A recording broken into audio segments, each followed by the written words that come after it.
Good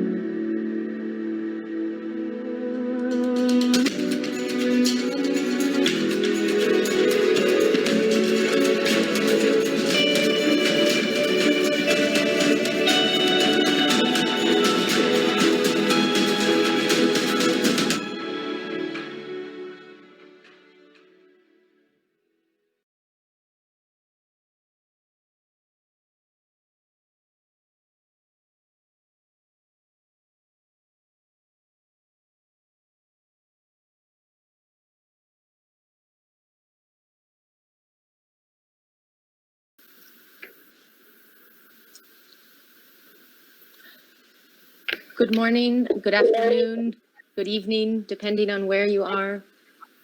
Welcome to the session. We are very excited to be here today to speak about several issues which are both complex and concerning, and I think deeply related to human rights. This is really our focus today, is going to be around human rights and health and criminal justice. So we're going to be speaking about drugs, drug policy, and incarceration during the COVID-19 pandemic. To discuss this, I'm very pleased to have a high-level panel of all women to really begin to explore the innovations, alternatives, and perhaps to highlight some of the lessons we've learned over the past 8 months and over the years previously where many of us had been advocating for some of these policies that we are now seeing accelerated during the pandemic. At the beginning of the pandemic, we witnessed renewed interest in early release programs, in amnesty, in other means of decarcerating people who are currently deprived of liberty. And we also know that the pandemic has highlighted deep inequities that we must begin to address. Today, we're going to be speaking about drug markets, about incarceration, and we have an excellent panel from all around the world to begin discussing this. So we have Michelle Bachelet, who's the High Commissioner for Human Rights of the United Nations, Helen Clark, who's the chair of the Global Commission on Drug Policy and former Prime Minister of New Zealand, and Adelaide Ano-Kumi, who's the chief director of the Ministry of Interior of Ghana. Thank you very much, all of you, for being here and for taking the time to speak about this with the people who are watching us, probably from all over the world. We're going to jump right into some questions, and then we'll have some time for some questions from you all who are watching us afterwards. So feel free, in the meantime, to put in the chat questions that might come up as our speakers begin to explore these topics. I'm going to begin with Helen Clark. Chair, how would you, in a few words, briefly, really address this intersection that we're talking about of where public health concerns are now intersecting with criminal justice priorities from a policymaker's perspective? How has the criminalization of drug use been a barrier in controlling the COVID-19 transmission among certain populations that are obviously very concerning to us, which are primarily people who are currently incarcerated? Thank you, Zara, and early good morning, everyone from Auckland, New Zealand. Criminalising people who use drugs is a very significant barrier to addressing health issues which may arise from drug use. Criminalisation drives drug use literally underground. It attaches a stigma to it, and it makes access to services difficult. I think a very obvious example of that is how repressive policies on drugs continue to stand in the way of ending HIV as a public health threat. If countries don't allow harm reduction measures like opioid substitution therapy as an alternative to injecting drugs, or if they won't permit needle exchange schemes and safe consumption spaces, they will find it very hard to turn the tide on HIV. So we see the public health imperative of addressing HIV up against the repressive drug policies still in so many places. One could also say that criminalisation of drug use then results in a broader marginalisation of the people who are using drugs. And they may, in effect, be excluded from a wide range of services and fearful to come forward even for support because of the potential consequences for them of the criminalisation of their status. What we know with COVID as an infectious disease is it absolutely thrives in circumstances of marginalisation and exclusion. It loves them because it provides a platform. To fight a disease like COVID-19, every person must feel that they can come forward for services, for testing. And if they are infected, they need services and they need support. If you don't have truly universal health coverage, reaching out to the most marginalised, and if you don't have social protection systems which include everybody, it is very hard to beat back a pandemic. People who are inhaling drugs are going to be more vulnerable to respiratory infections. COVID-19 loves that too. Those people are very much at risk. And then the lack of physical distancing in many places of drug use, whether that be inhaling or injecting, also increases the risk of being infected with COVID-19. And these vulnerabilities are further compounded by the structural poverty of many people who use drugs. They may not have permanent housing. They might be unable to isolate it wherever their home is during a lockdown or during their illness. And they may not have access to the facilities that they need to practice good hygiene. Then let's come to people in institutional care of all kinds. For them, the pandemic has been very risky, and for the elderly, absolutely deadly. We see the disproportionate rate of death of older people in the residential care facilities. But there were also major risks for people in the prison environment, where COVID-19 can be so easily transmitted. As well, access to health care in our prisons is often limited and is of poorer quality than might be found in the general community. We have a global prison population which is estimated at around 11 million people. Repressive drug policy is a significant driver of incarceration.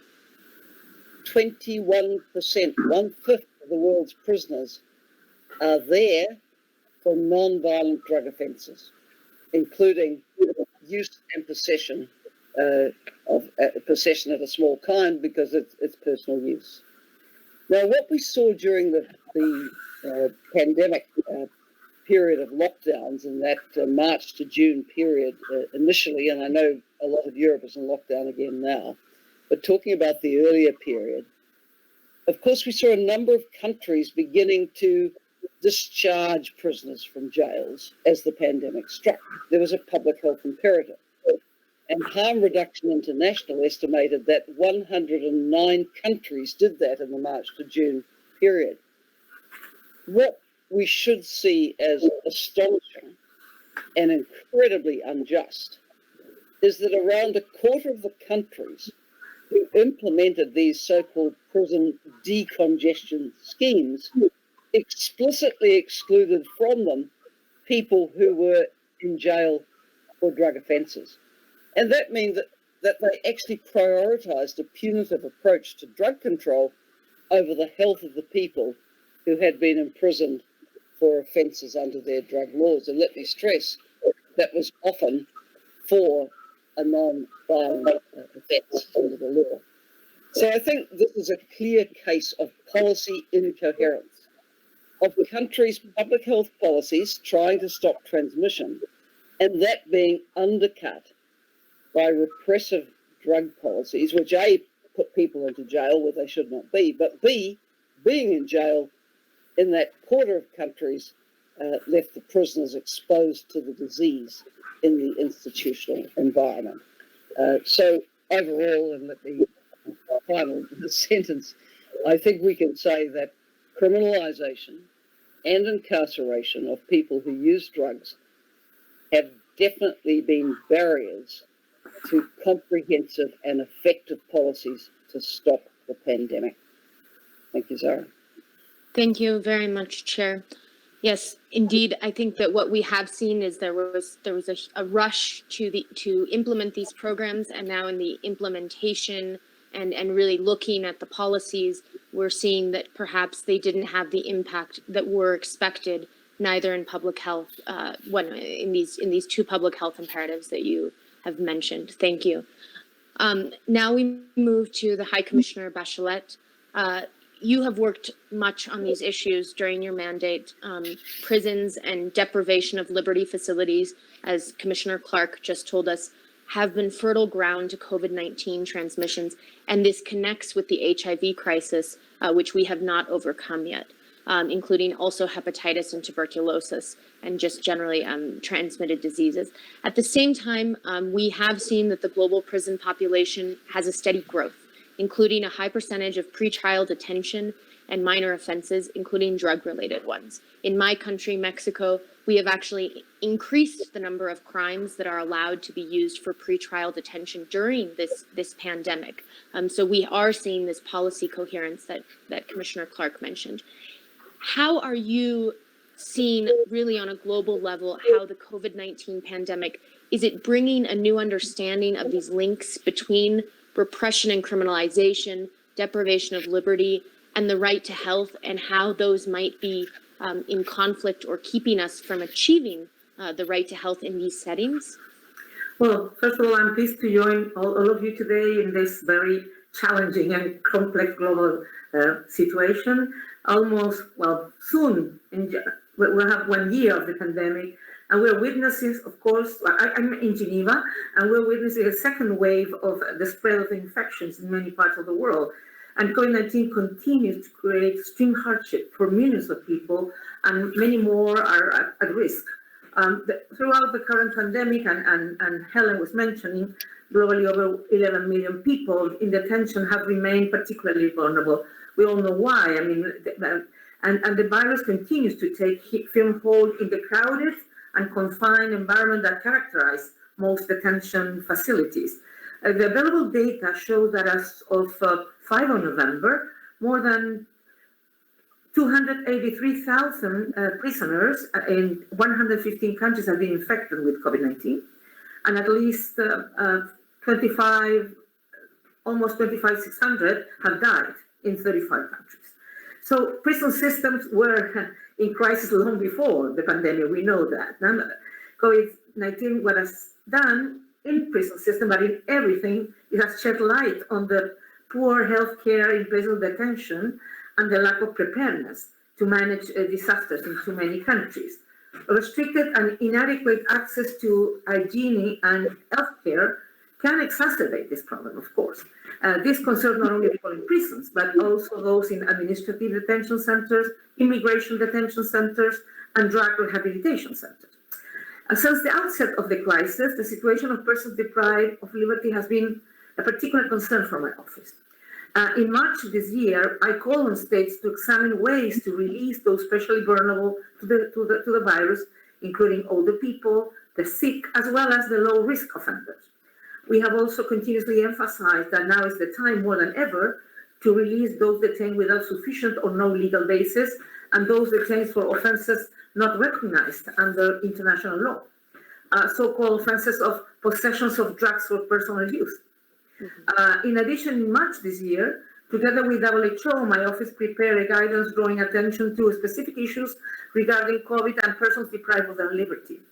So we urge political leaders to acknowledge the heightened vulnerability of people deprived of liberty to the COVID-19 pandemic, and we stress that the health of detainees should be considered a public health issue.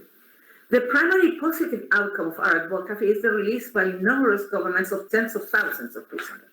However, as Helen was mentioning, many countries implementing decongestion schemes explicitly excluded people incarcerated for drug offenses, effectively prioritizing, as she was saying, punitive approaches to drug control over the health of the prison population and the individual.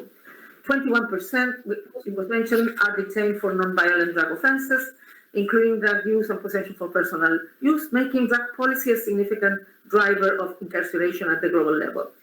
In addition, many countries have blanket denials of visitation rights during the pandemic, which have prevented family members and loved ones from filling gaps in the continued healthcare and from providing critical food and medical supplies for detainees. So I wish to recall here that as per the Nelson Mandela rules, all persons in detention should have access to the same standards of healthcare as is available in the community at large. Some countries have also hastily introduced quarantine facilities in prisons that fail to respect the non-derogable right of all detainees to be treated humanly and with respect for the inherent dignity of the human person.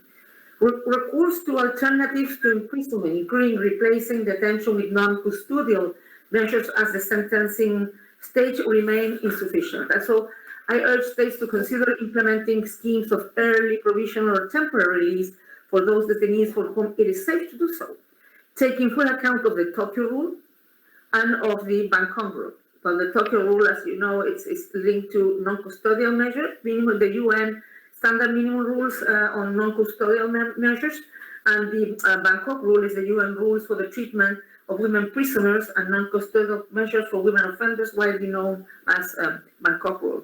But if anything, I'm finishing now, this pandemic has clearly exposed systemic failures to uphold human rights, including those of people in detention.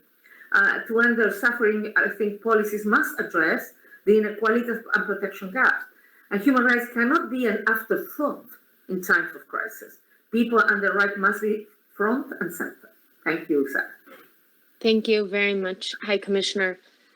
Yes, it's that in some ways, certain restrictions that have been put on populations have put people more at risk, yes, rather than really thinking about how do we reduce risk. Yes. And this because of prejudice and stigma that we carry as societies, regardless of facing a pandemic or not. Thank you for sharing that.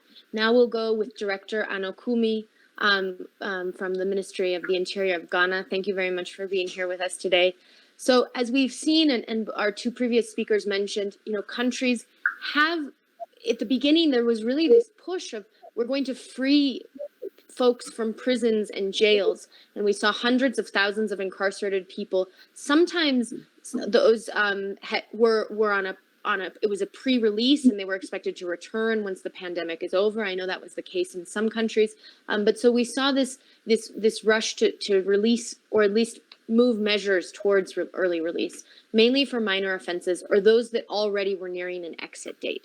Could this policy of proportionate sentencing and some of these new, these ideas that we've been advocating for a long time, but that were consolidated during the pandemic, could this policy of proportionate sentencing and the use of incarceration only when necessary be pursued as a long-term policy? How do we really consolidate some of the gains that we did see during the first months of the pandemic?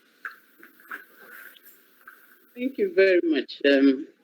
Well, COVID-19 really exposed us as being very vulnerable, especially during the periods of lockdowns. And we had to supply food to our citizens on the streets because they daily live on the streets. Besides that, electricity and water consumption given free of charge for 3 months. And that really showed that we had to do a lot of social interventions. As regards incarceration, I think that it's long overdue. I mean, during the period, surprisingly, for the Republic of Ghana, His Excellency the President activated Article 72 of the 1992 Constitution of Ghana and granted amnesty to about 1,602 inmates of the various prisons in Ghana.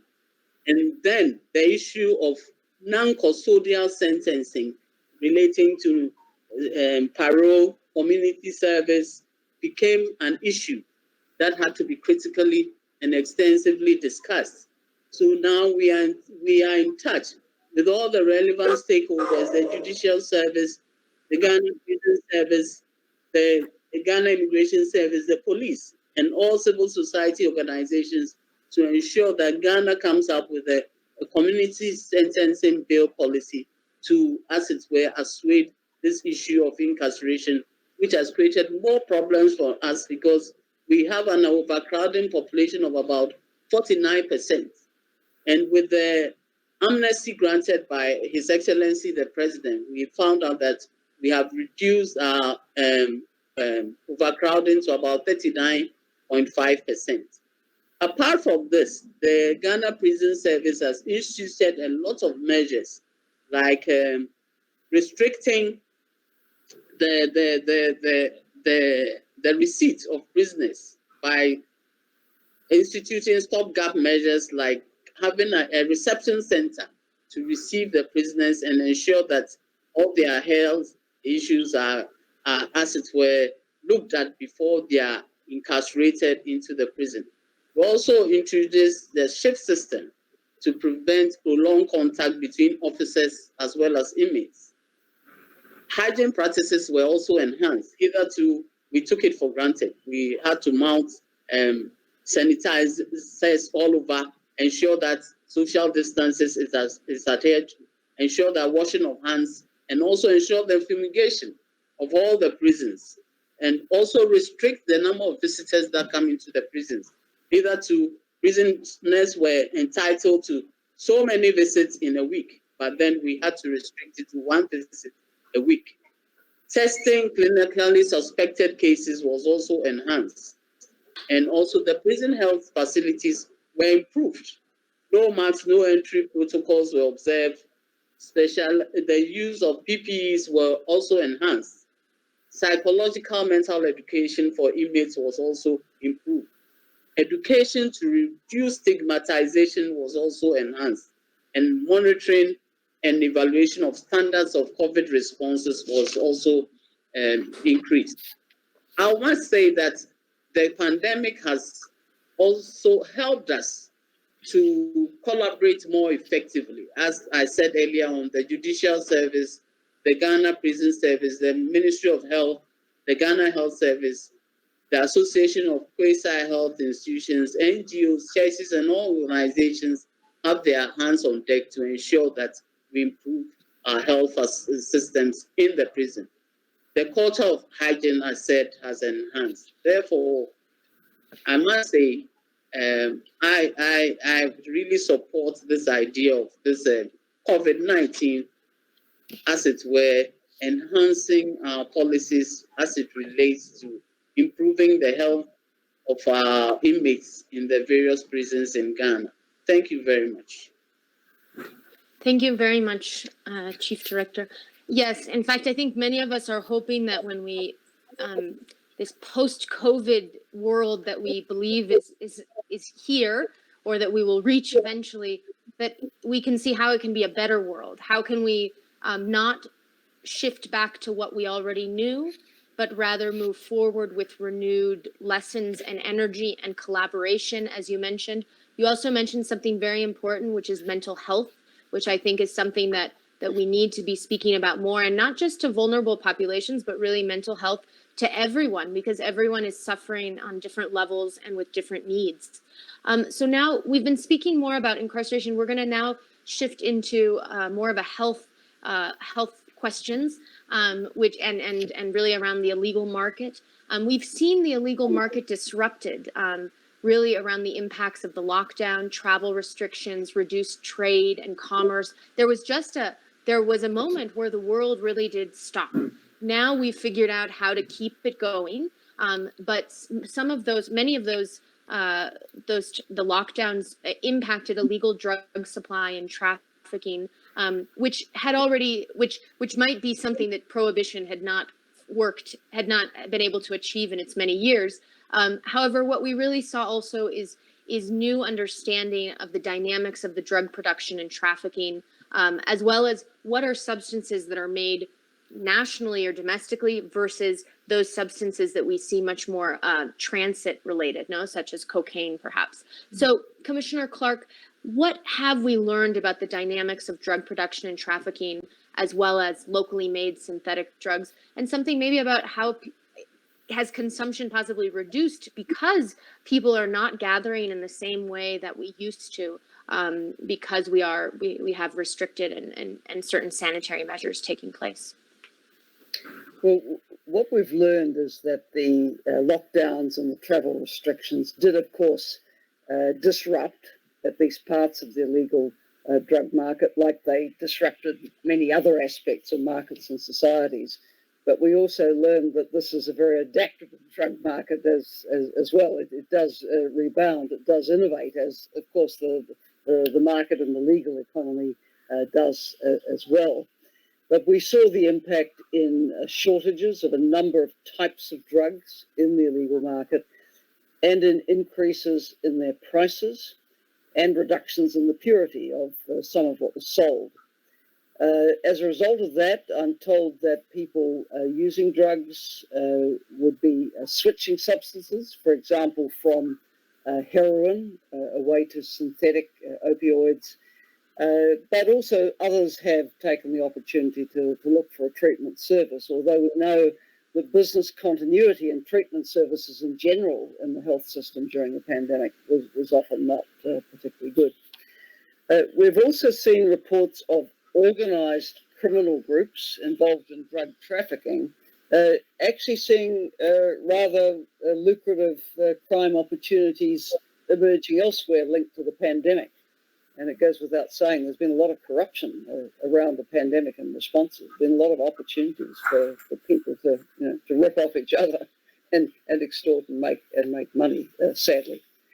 The key months for Afghanistan's opium harvest, which is a key supplier to the global market, are from March to June. And I'm told that it didn't really appear to have been disrupted. In a way, that doesn't surprise me, because it's kept going through decades of civil war, insurgency, natural disasters, whatever bad is happening in Afghanistan, from natural forces, the economy, conflict, somehow still the drug trade gets through, which proves the old adage, where there's demand, there's supply. But I'm also told that reports from Colombia earlier this year indicated that cocaine production there was being impacted. The producers were suffering from a shortage of gasoline, which was previously smuggled from Venezuela, and it's essential in cocaine production. Now, I mentioned earlier the illegal market adapting to the new circumstances in which it found itself. And I understand it's been reported from Paris that during the first lockdown, food deliverers were arrested by the police as they delivered cannabis orders. And they'd been receiving the cannabis orders with the addresses of their clients by Snapchat videos that were programmed to disappear a few minutes later. We've seen a lot about innovation out of crisis during the pandemic. It applied to the illegal market for drugs as well. It's very adaptive. I'm told that monitoring of the situation in Europe suggests that the relaxing or lifting of a range of the public health measures that had been put in place to stop transmission. I remember we had the serious period March to June, then everyone sort of relaxed and had their summer holiday. Now we're back to difficult situation in Europe, obviously. But where things were relaxed or lifted, that did create the conditions for the rebound in the illegal drug market. And as well, what are called the dark net markets, social media markets, secure encrypted communication applications now appear to be playing a more prominent role in giving access to the drugs that are illegal and in getting them delivered. There seems to be less face-to-face dealing and less reliance on cash as a form of payment for individual transactions. And these are behavioural changes and in the market which might persist. It could be a long-term trend. There were drug stockpiles made during the lockdowns by traffickers, which could now lead to oversupply, lower prices, and other market shifts. As for the international drug control system, so-called, it wasn't fit for purpose before the pandemic, and it will not be able to respond in any rational way to the emerging issues. At the Global Commission on Drug Policy, we work to advance pragmatic, evidence-based and human rights-based approaches to drug policies, and we welcome collaboration with all like-minded actors. We have seen that with drug policy, it's one of those areas where mistakes are repeated over and over and over again. Repressive policies which cannot and do not work are perpetuated. And perhaps a lesson we should be drawing from the experience with COVID-19 is this need for policy coherence, so that the best intentions of other policies, like health policies, are not undermined by ongoing repression and criminalisation of those who use drugs. Thank you, Zara. Thank you very much. Yeah, you've brought up many interesting issues.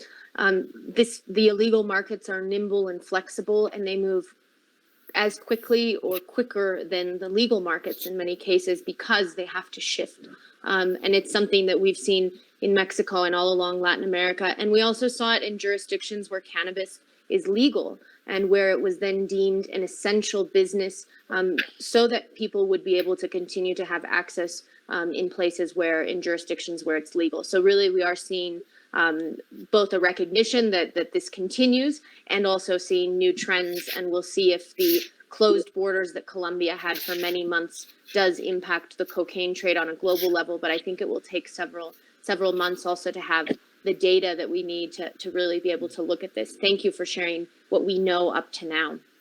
High Commissioner Bachelet, you are based in Geneva. Countries such as Switzerland consider that people who have generated some sort of dependency on drugs, they consider them a vulnerable population to COVID-19 transmission. This has led to the delivery of substitution treatments, including the delivery of medical grade heroin, which is one of the policies that they have really used within the right to health, and delivering medical grade heroin to patients' homes, whereas previously you went to a clinic in order to access your treatment. What is your position? How do you feel, what is your take on this public health approach to people who have developed some sort of dependency, primarily to heroin? Well, first of all, in accordance with the World Drug Report 2019, globally some 35 million people are affected by drug use disorders and require treatment and harm reduction services. In the current COVID-19 context, I think people who use drugs face unique needs and risks due to criminalization, as we already spoke, stigma, discrimination, underlying health issues, social marginalization, and higher economic and social vulnerabilities, including a lack of access to adequate housing and healthcare. People who use drugs, especially people who smoke, for example, or inject drugs, face additional risk and vulnerability to COVID-19 infection compared to the general population. Smoking or inhaling particularly increases COVID-related risk, as it is associated with pulmonary and respiratory problems.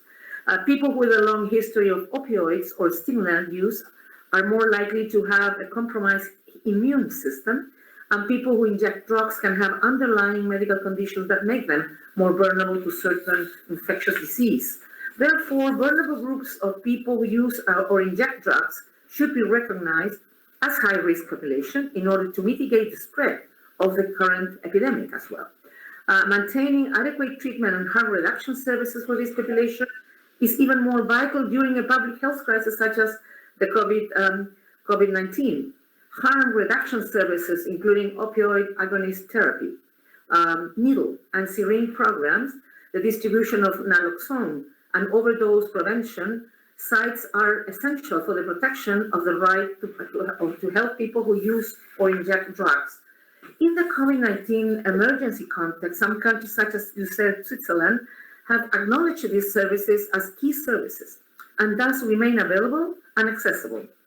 However, as the legal market, harm reduction services delivery has been disrupted by the pandemic in many countries. Accessing services due to quarantine and travel restrictions has been a challenge, including receiving opioid agonist therapy, medications, and HIV-related services. In many countries, even they have diverted resources that they use for example, HIV, and also malaria, tuberculosis, to the COVID-19 response. So the closure of international borders as well caused disruption to the supply of opioid agonist therapy medication in some regions. Outreach programs have been especially hindered by the limitation of movement and the introduction of physical distancing rules that are needed, but they have produced some other effects, unintended effects. The COVID-19 related restructuring of government resources negatively has also affected harm reduction programs and funding in many countries. So, however, the recently published report, Global State of Harm Reduction 2020, provides evidence that COVID-19 also resulted in some positive changes with harm reduction services quickly or as in the market adapting to altered conditions. So the most profound example of this has been the change in OIT delivery across all regions. Many countries expanded take-home capacities, providing for longer take-home periods, and made distribution more accessible with home delivery of opioid agonist therapy medication. Some states also offer dosing at community pharmacies or distributing OAT in outreach settings. Innovative measures were introduced to compensate for decreased availability. For example, online consultation replaced some face-to-face meetings as well. And as COVID-19 spreads, all our efforts should be focused on slowing down the spread and ensuring that the most vulnerable people receive the protection and care they are entitled to. Preventing the spread of the virus requires outreach to all and ensuring equitable and non-discriminatory access to information, prevention, medical care, and treatment for all persons, including those who are vulnerable to this virus, such as people who use or inject drugs. I'm a medical doctor for a profession, so for me it is a public health issue. It should be treated as a public health issue. And there are very good examples like Portugal, where my current boss, Antonio Guterres, was the prime minister in Portugal. He introduced this different approach, stop criminalizing drug users and introduce it as a public health issue. Thank you.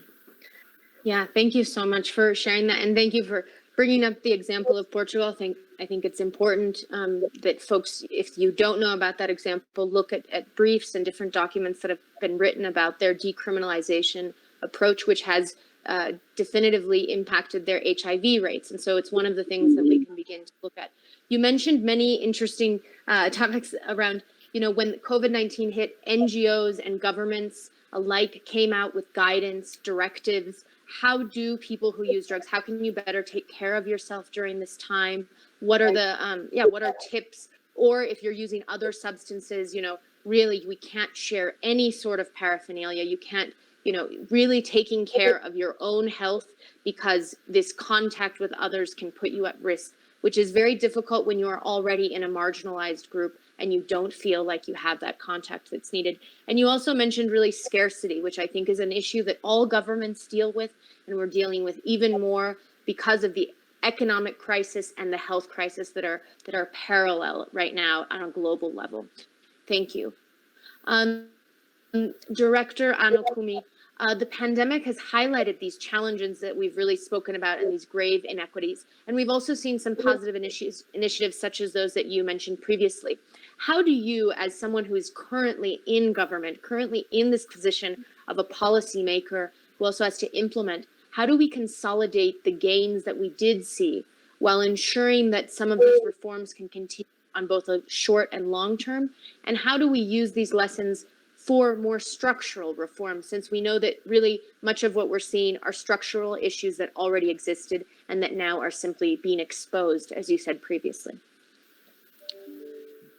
The border closure restricted illegal trade in drugs and other like heroin and cocaine, and also the fact that the cultivation of marijuana for us locally is something that is of concern. It looks like during the period, the scoops that we have to undertake to arrest gangs who smoke marijuana was curtailed because of the lockdowns and the other restrictions. But during the period, somehow Ghana was able to pass a Narcotics Control Commission Act 2020 in July, which sought to make the use in small quantities of drugs as a health issue, as a public health issue. So the public health approach is what we probably would pursue in the very long term as against the use of incarceration when it comes to persons who use drugs in small quantities. I see that the pandemic has brought in its wake the positive sides, and hitherto we consider the consumption of drugs as a very serious issue for which persons are incarcerated. But for now, with the introduction of the Narcotics Control Commission Act, we have seen the light of day, and we are also pursuing vigorously the fact that consumption of drugs in small quantities should be seen as more of a public health issue, for which the law even provides for the establishment of a fund to rehabilitate persons in this category. So for us, the pandemic has brought in this week some positive policy results that we for the near future would use to shape our drug policy and look after our young ones who find themselves in these vulnerable groups. Thank you very much. Thank you. I'm going to say we're going to take one question because we have several here that have been shared with me.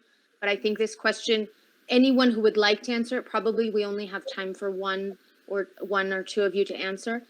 Considering the criminalization of drugs is often maintained on ideological grounds, not in pragmatism, what can be done to reduce the vulnerability of people who use drugs when legislation has not been changed?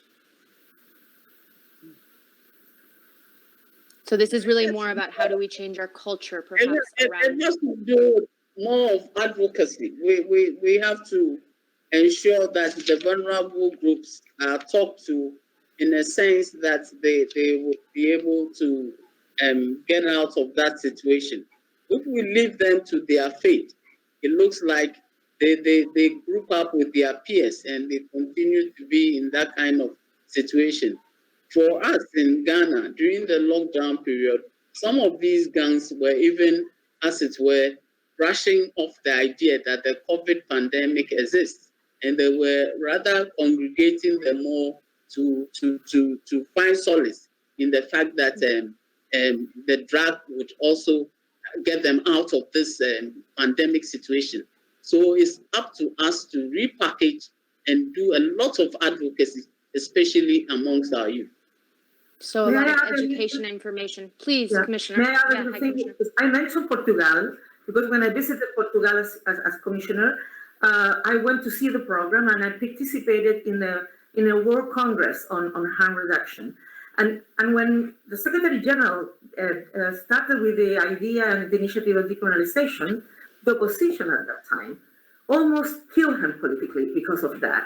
But in that Congress, that was last year, one of the congressmen that was in the opposition at that time, he told us that he was against it, but now he was so convinced that it was so important. So that's why I mentioned the experience of Portugal, because even people, because of the ideological reasons, were against it. When they saw the experience and they learned that it really worked, they learned that it was much better. And so I think it takes time, but you have to have good arguments, good narrative, and show the good experiences. On the other hand, decriminalization have not worked in any case. So I think we need to show the reality to people. We are not going to convince everyone, but you can convince some. Yes, I think it's important to know we're never going to have full consensus. And I don't know, Commissioner Clark, Chair Clark, if you'd like to add a thought. Well, we've just been through a debate about legalisation of cannabis in New Zealand and a referendum which very narrowly failed. And with many people saying, oh, well, you know, we don't support legalisation, but we support decriminalisation. The problem, of course, with decriminalisation, a la Portugal, is it doesn't deal with the issue of supply. So it's you know, not an offence to use and possess, but it is an offence for someone to sell it to you. And this doesn't make sense to me. I think we need more comprehensive approaches, and also to capture the economic benefits of legalisation. If you don't deal with the supply issue, you leave distribution with organised crime, which profits greatly and doesn't pay tax. I'd rather people paying tax and contributing to the public good. Yes, thank you so much. With that, we're going to have to begin closing up. Thank you to those of you who sent your messages and your comments and your questions. Thank you to those of you who are watching us and who are engaged in this issue. We know that the majority of the reforms that we see come from local organizations, advocacy. It's really coming from a citizen-led push that we need to move away from a punitive approach. And I think today we really heard from good examples on how do we move away from incarceration as the solution to some of the issues we're facing, that those in many cases might be contrary to some of the rules and the conventions that we've signed as UN members, many of our states.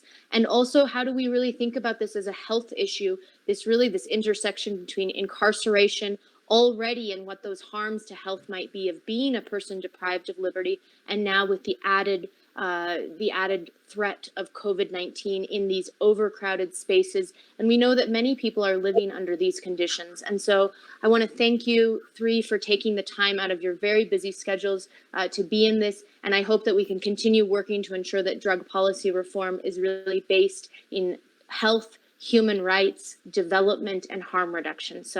And evidence. As we know, we always need greater evidence. And as we move these issues out of the shadows, we can begin to collect greater data.